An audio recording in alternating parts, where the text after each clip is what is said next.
NCP प्रमुख NCP SP यानी कि शरद चंद्र पवार, प्रमुख शरद पवार ने कल अपनी पार्टी के कार्यकर्ताओं से इस साल के अंत में होने वाले महाराष्ट्र विधानसभा चुनाव के लिए तैयार रहने का आह्वान किया है।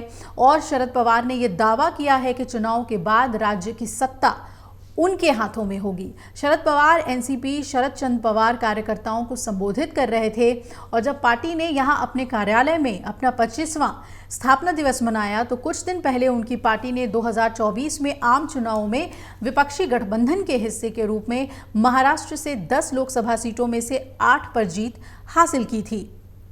शरद पवार ने अपनी बेटी और बारामती से सांसद सुप्रिया सुले और अन्य नेताओं और कार्यकर्ताओं की मौजूदगी में अपनी पार्टी का झंडा फहराया। और इस दौरान एनसीपी संस्थापक ने कहा कि पिछले 25 सालों में हमने पार्टी की विचारधारा को फैलाने की दिशा में काम किया है। आइए इसे आगे बढ़ाने के लिए हम मिलकर काम करें। पवार ने आगे कहा कि अगले 3 महीनों में राज्य विधानसभा चुनाव होंगे और इस दिशा में काम करना हमारी सामूहिक जिम्मेदारी है, क्योंकि चुनाव के बाद राज्य की सत्ता आपके हाथ में होगी। पवार ने 1999 में कांग्रेस से अलग होकर राष्ट्रवादी कांग्रेस पार्टी यानी कि एनसीपी का गठन किया था। एनसीपी पिछले साल जुलाई में टूट गई, 2 धड़ों में बंट गई जब अजीत पवार कुछ अन्य विधायकों को साथ लेकर शिवसेना बीजेपी के साथ महायुति में शामिल हो गए थे।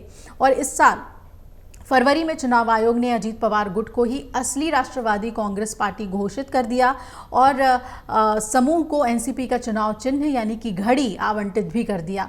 बाद में शरद पवार की एनसीपी यानी कि एसपी को चुनाव लड़ने के लिए तुरहा बजाता हुआ आदमी, एक पारंपरिक तुरही, ये चुनाव चिन्ह आवंटित किया गया।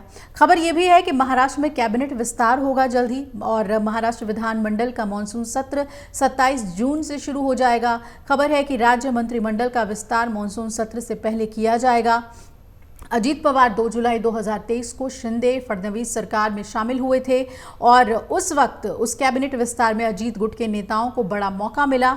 इसके बाद चर्चा थी कि एक और छोटा कैबिनेट विस्तार होगा। हालांकि साल भर बीत जाने के बावजूद कैबिनेट का विस्तार नहीं हो सका और इसी पृष्ठभूमि में विश्वस्त सूत्र बता रहे हैं कि अगले 1 से 2 हफ्ते में कैबिनेट का विस्तार कर दिया जाएगा। दिल्ली में एनडीए सरकार के 72 मंत्रियों ने शपथ ले ली, कैबिनेट पोर्टफोलियोज बांट दिए गए हैं, लेकिन शिंदे गुट को सिर्फ एक राज्य मंत्री पद मिला, वही अजीत गुट को कुछ भी हाथ नहीं लगा। राजनीतिक हलके की नज़र अब इस बात पर है कि राज्य में होने वाले मंत्रिमंडल विस्तार में इसकी भरपाई होगी या नहीं। महायुति सरकार में शिंदे गुट और अजीत गुट लगातार कैबिनेट विस्तार की मांग भी कर रहे थे।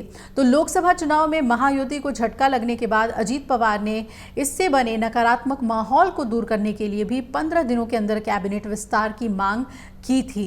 तो एक तरफ महाराष्ट्र में कैबिनेट विस्तार की चर्चाएं जोर पर है, तो दूसरी तरफ शरद पवार ये दावा कर रहे हैं कि बहुत जल्द सत्ता उनके हाथ में होगी। तो क्या अजीत पवार महायुति में बने रहते हैं या फिर जिस तरीके से चाचा की तारीफ कर रहे हैं कुछ और भी हो सकता है महाराष्ट्र में। अगर आप ये वीडियो YouTube पर देख रहे हैं तो हमारे चैनल को सब्सक्राइब करें और बेल आइकन को दबाना ना भूलें। अगर आप Facebook पर ये वीडियो देख रहे हैं तो हमारे पेज को लाइक करें।